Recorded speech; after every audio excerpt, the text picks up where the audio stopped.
If you own the ZP1006 Defender, you already know the truth. Out of the box, it's a fantastic-looking rig with a lot of potential, but the stock electronics, yeah, they leave a lot to be desired. The throttle control is jerky, the steering servo is weak, and if we want to add accessories later, we are completely out of luck. So, we're ripping it all out. Welcome to part 1 of the ultimate ZP1006 Defender electronics overhaul. Over this series, we're upgrading the motor, the ESC, and the servos. But today, we are starting with the brains of the operation, the transmitter and receiver. Because power is absolutely useless if you can't control it smoothly. For this build, I decided to go with the HotRC CT-10B. Now, if you're building a crawler, you might be wondering why I went with a 10-channel radio instead of a standard 3 or 4-channel setup. Simple, future-proofing. Crawlers are black holes for accessories. Right now, I just need throttle and steering. But down the line, I'm going to want a working winch.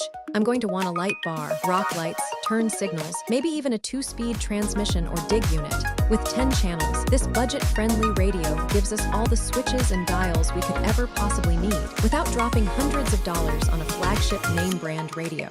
Let's talk about the build quality, because for the price point, HotRC actually packed in some premium features. First off, check out this metal handwheel. A lot of budget radios give you cheap, hollow plastic with a foam grip that tears up after 3 trail runs. This aluminum wheel adds a really nice weight and precision to the steering feel. Powering the unit is super convenient too. Instead of burning through AA batteries every month, it runs on a single 18,650 lithium battery. Even better, it has a Type-C port right on the side. You can charge the controller in your truck on the way to the trail, which is a massive lifesaver if you're like me and forget to charge your gear.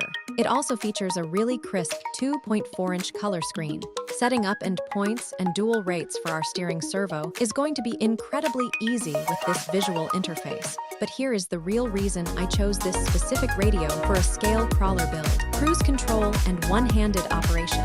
If you're out on a long trail walk, holding the throttle at a constant low speed gets exhausting. The CT-10B actually has a cruise control function.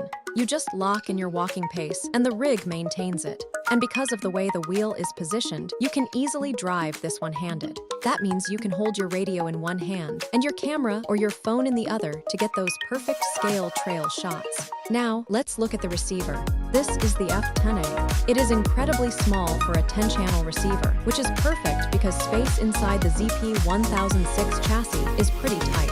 It operates on 2.4 GHz FHSS technology, giving us about 300 meters of ground range, way further than you'll ever need for line-of-sight crawling. The coolest part about this receiver: voltage return telemetry. We can set it up to send the crawler's battery voltage straight back to the screen on our radio.